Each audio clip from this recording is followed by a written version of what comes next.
board now, and it's about time that we start adopting it in our iOS, Android, hopefully also UI UX, and maybe PMs will start doing the epics instead of us. Okay, so this is the before and after of what I imagine programming with AI should look like, and I hope we can get there using the tools that you will learn today. I'm already there. You're already there. So we will be talking about some AI terms, because sometimes I hear people talking about this stuff without knowing exactly what they are. So we'll define everything, and this will be the subject that we're going to talk about in order. And what we'll start about is the models themselves. Okay, there's tons of different models. There's a lot of competition. This is a fast-moving field, and as you see, this is a model where the x-axis is years, right? This is time. And as time is passing, the models are being more capable, more smart, and bigger, and more expensive. And this changes all the time. Like, there's daily news all the time. There is now, for example, X, like the Twitter. They created Grok 4. That's amazing. And every day, like, something new happens.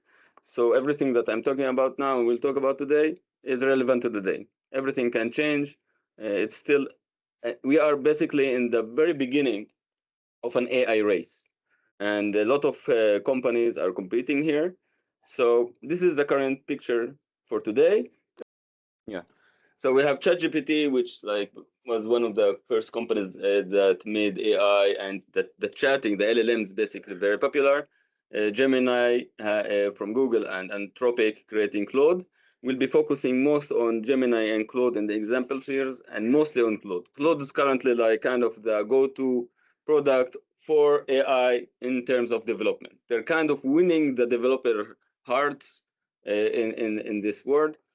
ChatGPT is still like the dominant in other stuff, and Google is fighting this race, and I think they have a very good chance to win it, maybe even.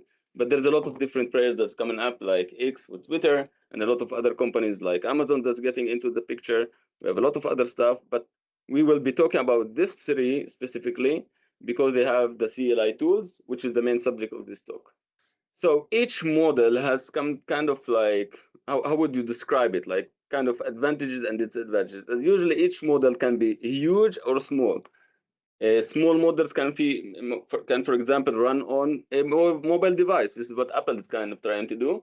Have a very small model that can run on a personal smartphone. That model will be stupider, slower, and so on. And some models are huge. They know a lot of stuff, and they run on the servers. So here you can see only like a few of ChatGPT, OpenAI's models. You can see that like the smarter the model is, sometimes it's the slower. And there's also something called context, which I'll talk about in a bit. So context size is also different between different models. The motors basically in LLMs, and this is what we're talking about here, basically a big, huge neural network, which is a graph that was learned that got all information in the internet, including code, right? From open source code, sometimes not open source code, and it learned on all of this stuff, and it created a graph that has a weighted nodes, and it basically says what's the next probability of something. Okay, so a lot of people will define these models as an amazing autocomplete. Basically, this is like the very core of it. But it gets more complicated, but in very general, this is like the main stuff. So let's talk about what happens in the chat kind of stuff, right? So what we have is a prompt. A prompt is usually what you write in ChatGPT. So you can ask it something like, who is the richest man in New York? What happens next is basically the AI doesn't just look at this as characters or even words, because it needs somehow to understand this. And it does something called tokenization. So it separates this to tokens. And tokens is not necessarily a word, right? Sometimes one word will be multiple tokens. So if we look at this sentence specifically, you can see, and I'm going to look on the first one, ChatGPT 4.0, it's 7 tokens for this. So whose is 1 token, the token, riches. So you see each word is a token, but New York is 2 tokens, new and York. And the tokens themselves will later be converted to vectors, and that vectors enter the neural network, and they pass through the neural network itself to get to the result, which is the next token. So the next word. So who's the richest person in New York? Let's say, I don't know who it is. Let's say Bloomberg. Bloomberg. Trump. Let's say Trump. So it will say Trump is the richest person in New York. So it will say Trump, and then it will take who is the richest man in New York, Trump. Cloud will Tokenize it, and then go through the network. Who is the richest man in New York? Trump is, and then again and again and again until it finishes with the response. What's interesting about tokenization, though, is you can see there's two differences, sometimes differences between how the models will tokenize stuff. So you can see at the very top whose, and then the second one in ChatGPT, the older model, whose is also two different tokens. So the tokens can vary between even models. And that's important because when we talk about performance, speed, and pricing, all this kind of stuff later on, you see that there is no one definition of what is a token for all models and all companies. And even typing mistakes can change the number of tokens. If you can look in the first example and the second example, the last word, New York, I only changed the Y to be from capital to small letter. And I changed it from 2 tokens to 3 tokens. So there's even the idea of names of stuff, right? Because when it says New York, it knows that it should go to the city of New York and go on that path in the model. Okay, so this is what tokens are in general. So this is a prompt. This is called the amount of tokens inside the prompt that we put is called input tokens, and they have a price. We'll talk about that later. And the response will be whatever the AI will give us as a result, and that's called output tokens. Okay, that's the definitions of those. So we have the prompt, and usually we have something before the prompt that we don't see as users. It's sometimes called instructions, sometimes called system prompt. The system prompt is basically some kind of a hard-coded by the developer of the tools or the company of the tool to tell the AI some kind of context in general. For example, in the ChatGPT, the app, I mean, or the website, it will basically have system prompt saying, you are a very good assistant, you are talking to a user, you need to help him, be nice to him, say you're right always, all this kind of stuff. And it will help the tool always to kind of be in context of what the tool is, self-knowledge, basically. And that system prompt actually changes a lot. So for example, what you're seeing here below is part of a system prompt of the new Xcode 26 when you ask it something. There is Vincent, the YouTuber, famous, well, not so famous, but a YouTuber for iOS developer, and he used Proximant to check what network calls are being called from the Xcode to OpenAI, to ChatGPT, and he found the system prompt. You can see there Apple what wrote inside the Xcode 26 as a system prompt. So you are a coding assistant with access to tools. Your job is to answer questions. And then this is not the end. It's like a lot of other stuff saying answer usually with Swift or Objective-C second, use the latest stuff. It even in the system prompt has code examples. Like if the user, like they have the testing framework there, because there's a new testing framework in iOS. So they go, if the user wants to do tests, here's how you do tests. So the system prompt is pretty huge. So even if you just say hi to the LLM, it has already a big context of other stuff as well. But for those who are not paying, it's tokenized, right? It is part of the token. It is part of the context. So by saying hi, you can send like it's much more than that, which is what I'm going to show in a bit. So this is basically how you think something looks like, right? The response, the prompt, and this is how we continue. So let's look at an example. So if I say, what's the capital of France? This is my first prompt. Paris will be the response. When I say, what's the weather like today? Basically, when I enter this prompt, it doesn't just say, what's the weather like today?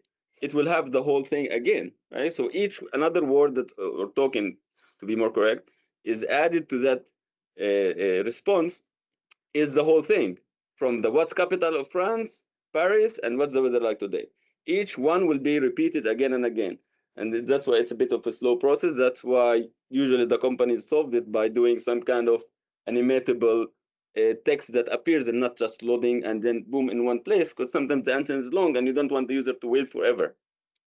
So every time this whole context will be sent again through the neural network and be response and give you the response. Will always, everything is going to be sent. It doesn't have the ability to remember anything. It every time runs everything again. You have to test everything. Everything from the beginning. Now, there is optimizations, right? So let's say you ask what the capital of France, what it does, it makes into tokens, converts it to vectors, pass through the network. What does it? It calculates the average values in order to do probabilities and decide on probability. That costs a lot. That costs money, right? So when it does that, it caches them on the side. So the next word it does, it uses the cached weights. But that's still the whole thing again and again and again. When you ask what's the weather is like today, it will probably remember you asked about France and will answer regarding Paris. It will not remember it asked about France. It knows that you asked about France immediately because you already sent it. Like when you ask this, you see the dashed rectangle. When you say what's the weather like today, the dashed rectangle is what's being sent to the model. So it has Paris there already. Like an onion. Now there is a term of memory. There is something called memory on the side, but this is not what I'm talking about. So what's the idea of sending the system prompt all over again if you already have it in the conversation? It's every time send everything again. Here I didn't write the system prompt itself, but every time the whole context is being sent. It's like a pure function. It's outside. Yeah, it's like stateless. That means that if I'm asking something and I want something else, it's important to move to a different question because otherwise we're taking context. It's very important to do something called clear context. Remember that? We'll talk about it in details. When you're working on in any model? Yeah. And when you're working on the canvas, that's the benefit because you're changing stuff instead of adding stuff. Yeah, but still, eventually, it will be sending the model something. Yeah, but instead of multiple copies, you. But this is only UI. This is only UI. On the canvas? Yeah, because eventually this is how things work. Because you're like overriding stuff, so you don't need to send it twice. I mean, think about it. When I write what's the weather like today, I cannot go and change what the capital of France. No, on canvas. But if it is in the canvas, I change it. But when I do the action, right, the CTA, it will send everything anyway. Yeah. So it's a different UI UX. Yeah. AI hallucinates. Why it hallucinates? Because again, it has probabilities, right? So it can misunderstand things, and sometimes it's our fault. Like typing New York with this small letter Y can be different from a capital letter, right? So it can tell you with a very good confidence that about something, and it's totally wrong. So one of the ways to kind of solve it is to give the model the ability to think or reason. So it's like us talking to ourselves. This is what's reasoning and thinking. So the idea of reasoning was to reduce the probability of errors by that. So remember, like someone asking me a question, and instead of me immediately answering, I'm thinking like, okay, he's asking me this. Should I answer that? Should I answer this? And the company that brought this into attention was not the first that did it, but the first that showed us how the reasoning looked like was DeepSeek, which is an open source model, a Chinese one. And here's the example. So the prompt is, how does the inability of AI to feel impact its intelligence? Kind of like philosophical question. And what you see here, thought for 29 seconds, is the reasoning process. So this is what usually not what the user sees. It's usually like with animation of loading and thinking and all that kind of stuff. But in this model, you can even see it. So okay. So the user is asking, how does the inability to impact in intelligence? Let me try to unpack this first. First, I need to understand what they mean by feel. Are they referring to emotions, physical sensations, or something else? Given the context of AI, it's probably about emotions. So the question is about the lack of emotions capability affecting AI's intelligence. All this kind of brainstorming, right, helps a bit for the model to get into its to the right places inside the model, because it's kind of like it's not an equal graph, right? So if you think about how the model will look like, there will be areas about certain subjects. So it will help a bit steer it there, even though sometimes too much brainstorming gets into way off stuff. So there's a balance there. It's like a human, you know. It's like a human talking to himself, and if he talks too much to himself, it becomes crazy, right? No, I'm talking if we will jump immediately to write code, probably will not get it. That was the thinking. That's why they called it thinking, and that's why everyone who has the reason to sell or to hype up AI, they make it sounds like really a human and intelligent is going to take our job and it's going to win the world, because that's why they make more money from VCs and scare stuff. Anyway, So now with the reasoning, this is how the context looks like. So we do have the prompt that we see, we do have the response that we see, but in between there's the thinking part. And all of that adds to the context and adds to the amount of tokens. And we don't think about it. So it also adds, maybe it adds to the accuracy, but it definitely adds to the speed because this is much slower. You can see it in ChatGPT 4. Yeah, ChatGPT can show you it. And you're paying for the Everything. So you'll see about the pricing. I have a lot to say about it. Now, the next subject is tools. So if we're going back to this example of what's the capital in France, it's Paris. How does it know what's the capital in France? Because it learned like it got tons of information, all Wikipedia, all the books that are available, all YouTube. Each company has its a lot of stuff. And this is basically the fight: who controls more information to train the model on and tweak the weights in the model. So it knows the capital of France is Paris because it saw it so many times. So if you ask it, it will probably not answer haifa, sadly, right? But if I ask, what's the weather like today? There is no information inside Wikipedia of how is the weather like today, 17th of July, right? It needs something else to know that. It needs a tool. It needs to search the web maybe, but maybe if you search the web, you don't find information about that. What you need is something else. You need to know what is today also. So you need applications. So imagine the AI as being a very smart guy, just without a phone. This is how AI is without tools. And if you remember, I don't know if you guys played with ChatGPT like a few years ago, if you used to ask like who won the FIFA World Cup 2023 or something, it will say, I don't know, my knowledge cutoff is 2022, because it doesn't know anything after that. And then later when ChatGPT added the ability to search the web, I searched the web, oh, here's the answer that I found. So searching the web is basically was like giving it a Chrome browser. But the tools is like AI going to a shop, buying a smartphone and having apps on it. And each app is called a tool. Also MCP, I will talk about it in a bit. So for example, having a tool called weather, having a tool called time. So when a user asks what's the weather like today, it will call the tool of time to know what is today, and then call the tool of weather to know what's the weather in order to answer. And here's the technical part of how a definition of how basically the AI calls the tool, like in a JSON, sometimes XML, different tools, but eventually it's like that, right?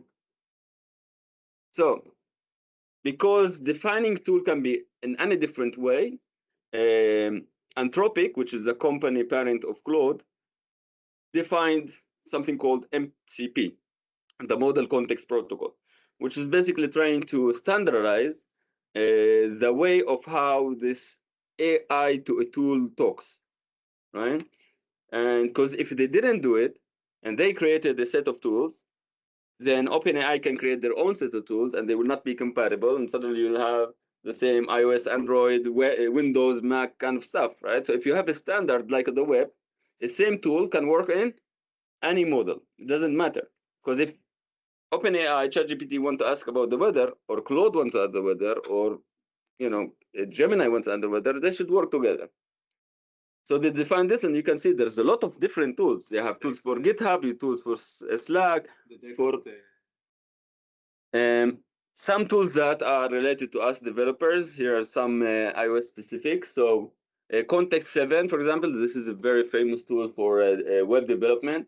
This is a tool that gives the AI access to documentation.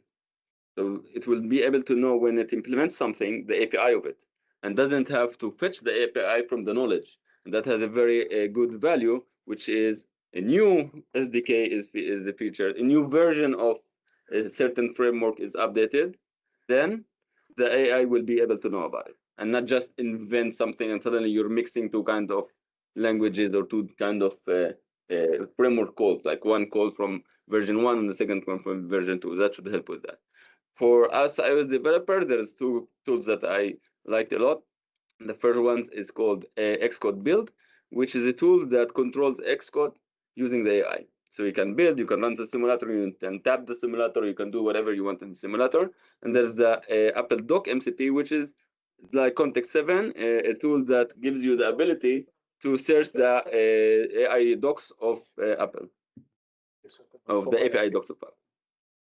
There's also a Figma MCP, And as you can see, you use Figma in order to, like, let's say the UI team here designed a screen. You can have kind of a link to the screen, and you go to the AI and say, implement this in this view, right? Implement the change in this view, implement this buttons, this new padding, all this kind of stuff. I haven't tried it yet. Maybe Leah want to talk a bit about it? Yes, it's still on beta. So you have to install the client on your machine, but you can reference the screenshot and ask, can you see the div for, polish, UI polish, so you can find things that not much, different text, different stuff. So from my experience, it works well. It actually find some resource that was not available on the screen. It was different text from what we had on the checkout screen, and I fixed with that. But I still experience some bugs and issues. Sometimes it gets stuck. So, but we have some expectation from what we are going to have. We are on the frontier of this stuff, so this is all very new. But I expect things to be stable soon. Yeah. Things will change again, but soon I guess we will be using this. Hopefully, if it's stable. Can you ask the model to access specific tools? Yeah. So now we're getting to how to use it, right? So what is CLI? Just for those who don't know, it's a command line interface. It's basically the terminal, right? So when I say CLI tool here is like an application, an app, but it's in the CLI, okay, in the terminal. So what's the difference here? The big difference is that, let's say now you're kind of working in this way as a developer. You open a window with the chat, Claude, OpenAI, whatever, and you have the IDE, Xcode, Android Studio, and another screen, and you have a problem. You want to figure out how to change a function, or to comments for the function, or change the names of that function, the variable names of that function. So what do? You copy that function, you paste it, you ask the question, you enter. The chatbot will go and do the whole thing that we just talked about. Will give you an answer. You will have to copy and put back, and this whole back and forth. So it makes things slower. It's the same model, the same everything, but now in a CLI kind of package, right? So I tested this too, and layout. I think you mainly Claude one, right? And so there's two that I kind of I think are the best currently in this date. One is Gemini from Google, and one is Claude Code from Anthropic. The difference is that Gemini you can get on with free without putting even credit card. The Claude Code requires subscription. We'll talk about pricing in a bit, but basically both of them are the same. You easily in one line install them in the terminal. When you run it, you will see the screens blurry on our screen here. But you ask questions, but you can get a context because they have access to your files, access to tools, and they can do stuff basically. Not only a chat limited to a box where you ask stuff. So what you can do with it that it's harder to do with the chat box. And I think this is like the main stuff.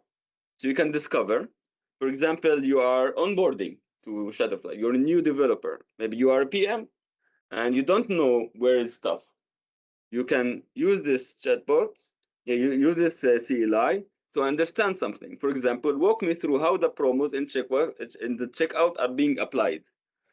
If I don't know, the AI can help me, right? Without going to ask someone. The other one is explain. Just again, so I just want to mention a bit something else about the Discover. The reason it can do it and other stuff like the chat box cannot do it because it has access to the files. So it can search the files in your system. It can find the file in the project. I mean, it can find the files. It can read through the files and can understand them because it's LLM. So it can give you an answer. What you're saying that UX UI can do the same work as we do. Yeah, even better. Yeah, and you can do the same work without them even better. Yes, everyone can do it. I want to be UX UI. Yeah, the lucky thing is that AI is still stupid, so we'll talk about that in a bit. So is me. So the other feature that I'm talking about here is explaining. Let's say you now you know that like someone gave you a task and you know this function has a problem. You can read the function, think about it, but it's easier to just in the beginning, tell it, explain me this function in this file, and you can reference a file, like it will be referenced, and I'll show you how to do it.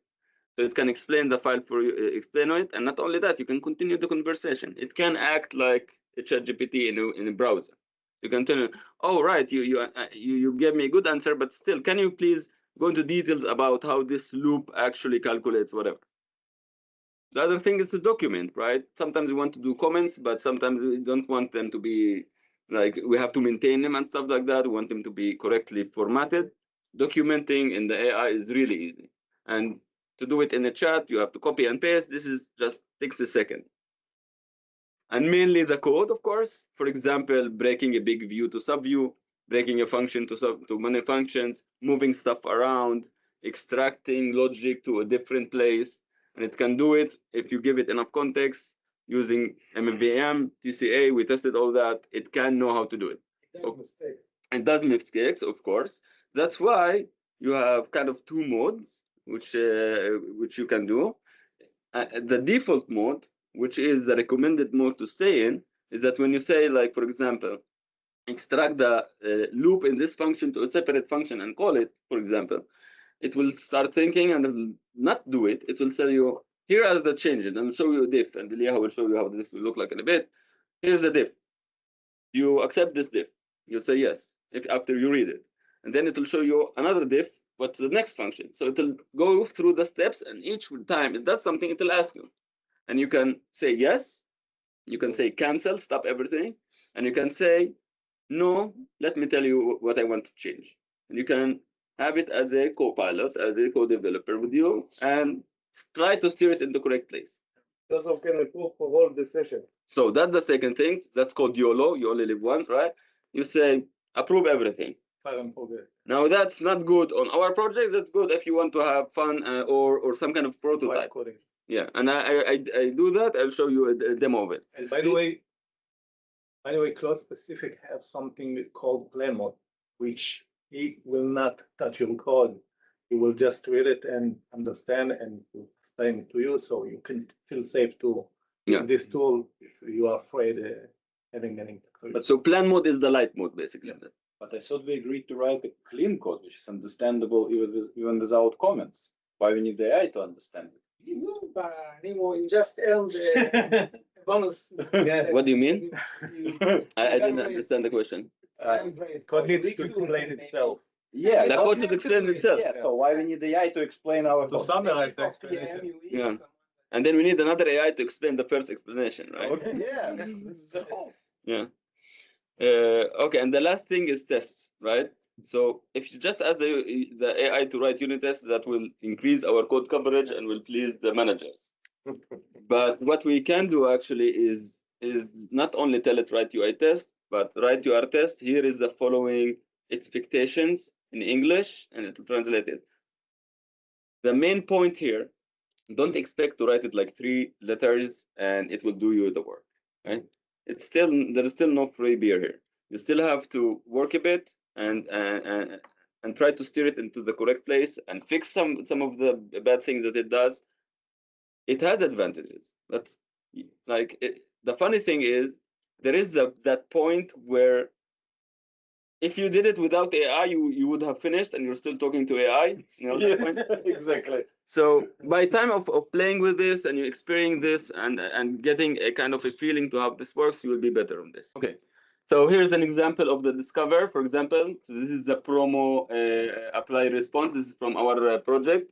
So as you can see here, it lists the file. This is an example, right? So this is a real example I ran today. So it shows the files. It gives you in one sentence what each file does and so on. So let's say you're interested in the feature itself. This is the first file. You can then tell it, describe the first feature, the first file in more detail, sorry. Here is example for code change, right? So I told it, this is for the documentation. So I told it add documentation on the left. You see the left is the CLI and the right is Xcode. So add documentation to set project creation, and then you see I tapped add. when you tap the add, the strudel, the add key, you basically searching a file. So it searches a file, you tap enter, it selects the file. So you cannot make typos here. And as you can see, it changed the file. You see the green pluses, and then I approved it, and you see on the right it being added. Here is a live example of refactor. So we have this builder pip view. On the left, I'm telling it, you see here the add. So I'm finding the file. So I'm telling it, here is the file, the SFG builder view. I'm telling it the view is too large. I even didn't write the name of the struct itself. Split it to subviews and place in separate files. So it can split it and keep it in the same file. I told it to separate to different files. So I don't want to speed it up to see the time, so you can ask now. Okay. My question is, a lot of times you see that you ask him to do something, and then he magdil rosh, as you said, he do more than you wanted. He started to fix things that he didn't ask him to do. That's why you don't do it automatically, because then each step you stop it. But what's nice here, I mean, if you look, what it does, it says the plan, right? It wrote the plan. So you can look at the plan in the beginning and say, I don't like the plan, or I do like the plan. It's just important to say that when you extract something, don't be sure that it didn't do other stuff without you knowing that. So there's two directions to go with it. This is the safe and the best one, but most time consuming, right? Look at the plan, do everything. You see, it's like starting to check each one, and you make sure everything like I'm here in the YOLO because I wanted to make this video. So I'm auto accepting edits, if you see in the very top left, in the very bottom left. So this is one of the approaches, is to actually like keep an eye, approve everything, wait for approval for everything. You can even tell it, plan first and let's do it slowly. The second approach is do it, keep it a clean branch, wait for it to finish, and then look at the code. And if you don't like it, discard local and then restart. I'm saying I agree. Just don't assume that if you ask him just to extract, that this is the only thing that he did. Yeah, it elucidates. It hallucinates for sure. Most of the time, because extract should be straightforward, right? Just take it out. Yeah. So in this example, it extracted, but it made mistakes of the types. For example, a URL, an array of images was URLs. It thought it was strings. So here you're seeing it's adding files. You already have in the inner views here 4 files already. It's adding them, and now after it finished adding all the files and adding the views to them, so it does it this way because it can check the original ones in the context, right?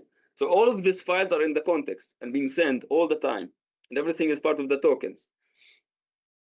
And now it's refactoring the big file itself. It's doing the replacements. We're almost done. You will see let me skip a bit. Here it is. There is advantage of splitting classes into small chunks. So in the future, when you adding reference this file, it will use less tokens. Yeah. So which CLI? This is specifically Claude. I will show also examples of Gemini in a bit. Okay, so here it's done. Separately? Yeah, so you see on the left is a terminal, on the right it's Xcode. Is Shutterfly paying for code in Claude? Yeah. So we'll talk about paying in a bit. Now I'll move it to the Yahoo Schwartz for the Android section of this. Android works with Claude. This is Android Studio plugin, right? This is what you installed? Yeah. Okay. So there is not much to add after what Anil said. I basically did the same. I asked him a basic question about behavior inside the app, and he went and dig inside the files and give me the behavior that I'm expecting to have. I see like some kind of interesting stuff that we don't have, for example, in our solution in Xcode, because it is a terminal and Xcode on one side. But for example, here, if you look, it found like the checkout view model. Can you tap on this and it will take you there? No. No. But can it know which file you're looking at? Yeah. Okay, so this is one of the advantages, right? Yeah. Also, Gemini is the same. Even the chat in the side, it knows the context you are on. Like if you're looking at a file, it's edit automatically. Yeah, and another nice thing about the Android integration is that the diff, you see it inside the Android Studio itself. For iOS, we still don't have that in the CLI solution. This is the unit test that you created, right? Yeah.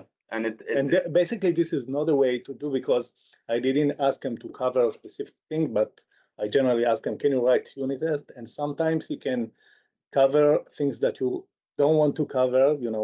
It's just adding a time to the test coverage. So this is a bad example, but yeah. Does it run the tests? Yeah, it can access the Gradle and run the test and can see the result. And if the tests are failing, it can fix the test and repeat until all the tests are fixed. Yes. And by the way, I want to mention that it can have an approach to make all the test works, and it sometimes does not understand that the bug is inside the original code. It fixes the test. Yeah. So it will always. Sometimes real developers do it. Yeah. So he will always try to fix the test. To fix the test instead of understand that, hey, I have a bug in the original code. So you have to tell them before, look at the code and understand if there is an issue before writing the test. The issue is always with unit tests. Yeah. So thank you. So one of the placement where you can tell it that is in a kind of a README file. So all this Gemini and Claude, and I think it's becoming kind of a standard everywhere, even in Cursor and stuff like that, where you have a markdown file, like a README file, that is a README for the CAI. So I created like this quickly today. So this is a README for Shutterfly. Even put the Shutterfly grade. So it tells the kind of the system big prompt, if you want to imagine it, about the project. So it helps the CLI to have a bigger context about what we're talking about. We will, I think eventually we'll be maintaining and writing a very good one, like for Claude or maybe for Gemini. It will tell it about structure of the project, that we're using TCA, for example, in iOS, about the style coding that we do, about what minimum version we're doing, about what you just said about the unit testing, like when you fix unit test, like other comments, and eventually we'll be adding more stuff and maintaining that as well. Specific to Claude, there is also a package folder that called commands, where you can store a set of commands and ask them, like you have a shortcut, so you can reference these commands and you will run all the commands that are over there before, like the steps, predefined step that you need to use. Yeah, like shortcuts to make things faster, like scripts basically. Yeah, and you can reference it by slash, like the other forward slash. Yeah. Slash, like the other tools. This is the nice thing about the file, Claude.md, with a lot of instructions every time. No, he is talking about Claude.md5. I'm talking about there is a. The nice thing about the Cloud CLI, it's very advanced. It has a lot of capabilities and a lot of way to extend it. For example, it can have Git. Like it's not only code. Let's say you want to do something like, you see my prompt there in the very top, propose the Git commit. So tell me what should be the Git commit. So to look at the branches, you see it's calling the tool of bash, it's calling the terminal itself, it's getting Git status, it's doing the diff, and then telling me, like, based on this, this should be the Git commit. And Comment the commit? Yeah. So I think this will be much better than PR fixes. Yeah. Amazing. Okay. And by the way, I use it to check who is the ownership of a particular, not file, but segment. Who is the developer who knows most about the catalog? So he check who the person, the author who did most of commit related to this segment. I mean, imagine the possibilities, having the tools and AI together. Another tools, another forward slash, as you said, for the, so for example, you have the MCP, which lists all the installed tools, installed apps for the AI. The clear and compact, very important. So we talked about context and about how everything is added to that context. So let's say you have kind of two small tasks. One of them is to split the view and then rename something and then change it for to while, whatever, right? Usually we won't think about it, but they'll just, okay, I finished the first task, let's go to the second one, and so on and so on. It will be much better to clear the context, to make things faster, cheaper, and actually more precise and correct. Because the bigger context that have different subjects in it will make it hallucinate more. Okay? The compact basically is if you still want to keep the memory, but kind of compress it to the most important stuff to keep that in the memory, but make things faster and cost less. Wait, I have a question to Elian, your experience using the CLI or the tools that you have. So when I tell him to do something in a file, usually it has some, reference to other files, to other packages. How far does he, so will it go back? It's the context. When you clear it, it's done. No, but I'm saying you will go to track. So how many? So if you remember in the beginning, when I started with the models, I showed that each model has a speed, intelligence, and context size. So different models have different maximum context size. Gemini was actually the first to have 1 million context size. So it was like the first one that has actually a huge context size. And since then, Claude managed to do it as well. But let's say pragmatically, if I'm thinking about it, I have a feature that so just to complete the thing. So let's say you have that amount of context size and you talk to it. Eventually, what it will do, it will compress the context automatically. Right? Show percent at the bottom. It's not have a... Yeah, I will show you in a bit tools that shows you the amount of context. It will always write like I'm now at 90% of the context. I think No, not specifically about the clear. If you ask him a question, no, the clear is something else. I'm answering. Yeah, but when you ask him a question about a file that you work on, but the file also refers to another file that it needs to check. So this file refers to another file, another package, to another something. So I don't know where to stop, or it could go. Not clear to him. So what is the limit? There is infinite loops in AIs with agents specifically. AIs can go forever if you don't stop them. And I had that. I had to stop the AI at once. Ching, ching, ching. Yeah, it will go into loops. But most of the time you will dig until you find a correct context in order to give you the answer. Why is it entering the That sometimes it happens. I mean, this is how I think about AI. Can he go to the second order files and to third order files? Yeah.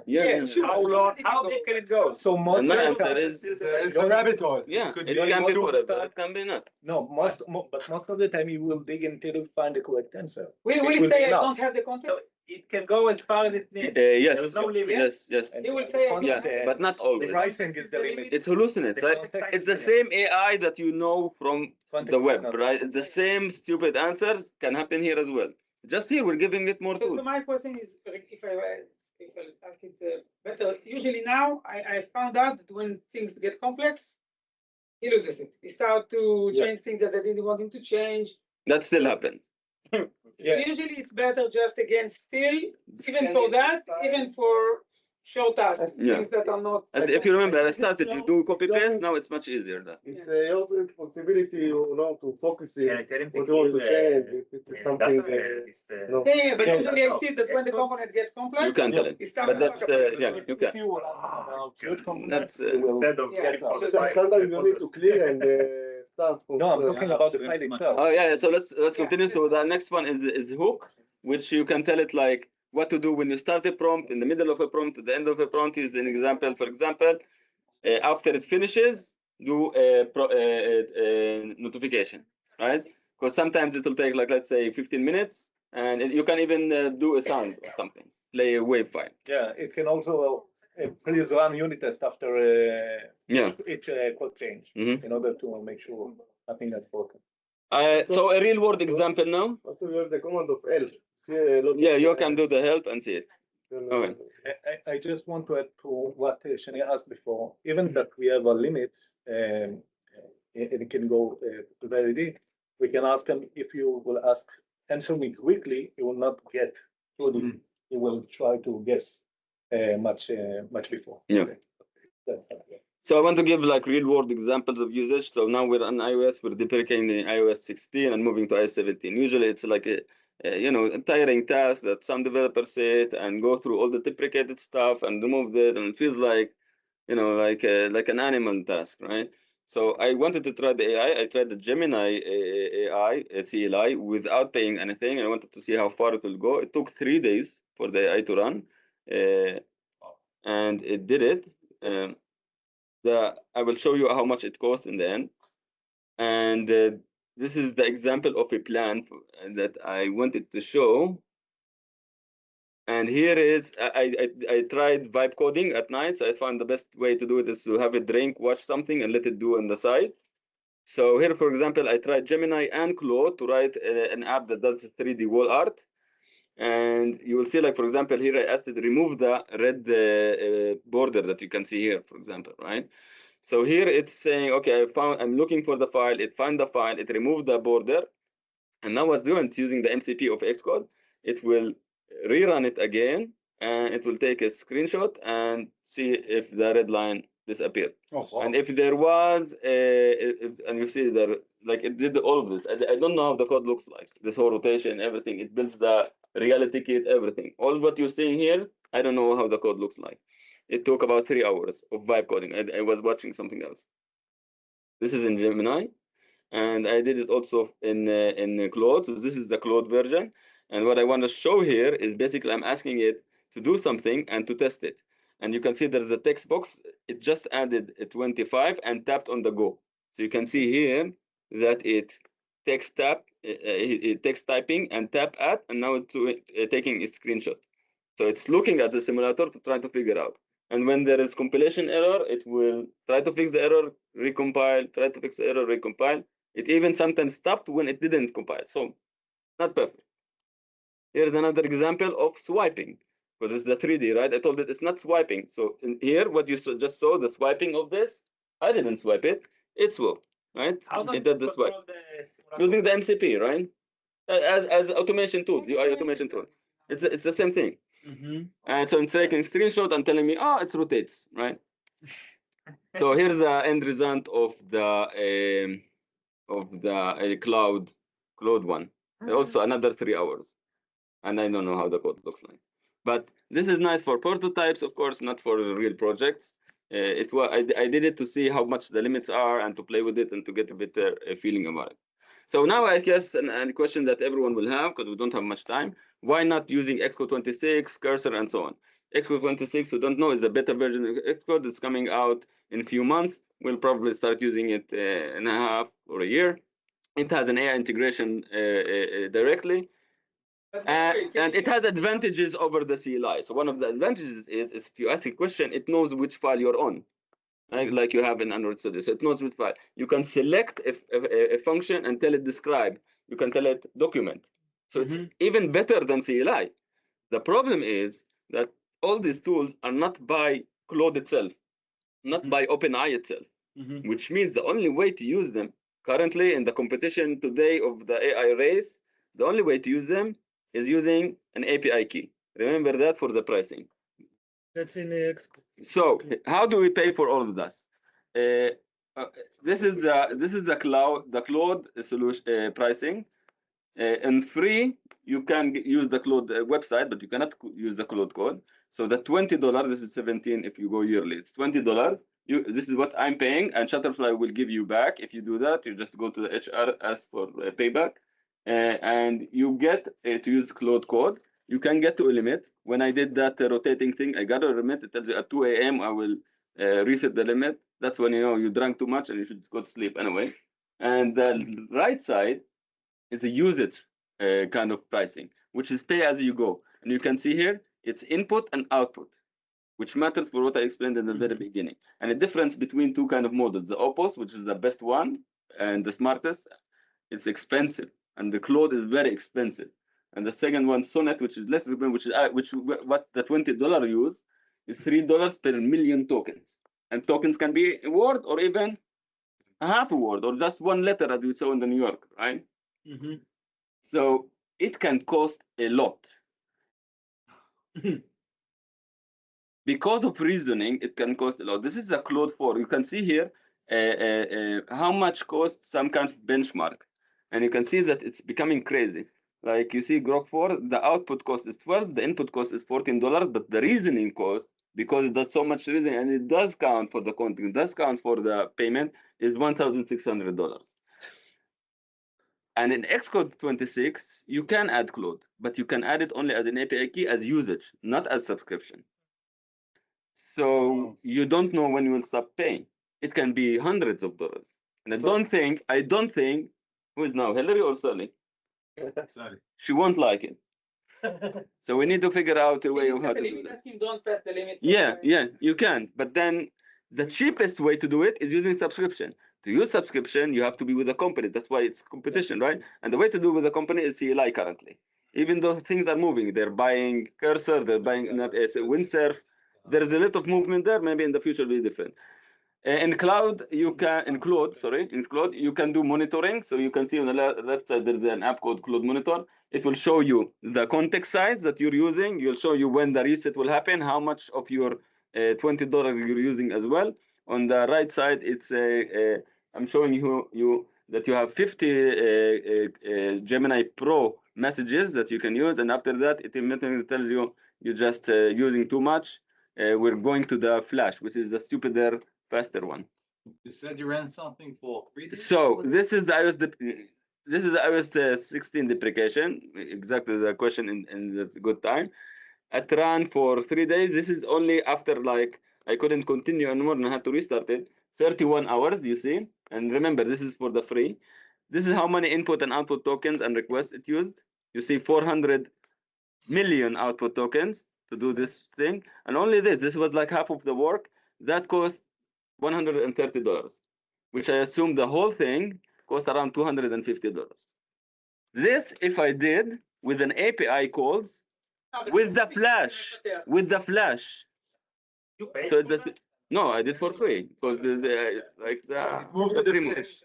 it moved to the Flash. Yeah, developer will cost more, but that's why we better to do with the subscription. This is the point. By the way, I use Claude and I use them to write a script to alternate between the models. Between the time that you need. If you got a limit and he asks you only on 2, you can run it again. So he sleep at this time and will run it for the care again. All right, so that's it. I urge everyone, the developer side, and even the UI UX and the PM, to look at this. In the developer specifically, take a look at Gemini. If you want to not pay anything at the beginning to feel stuff, so the Gemini CLI, install it, use it for free to feel the thing.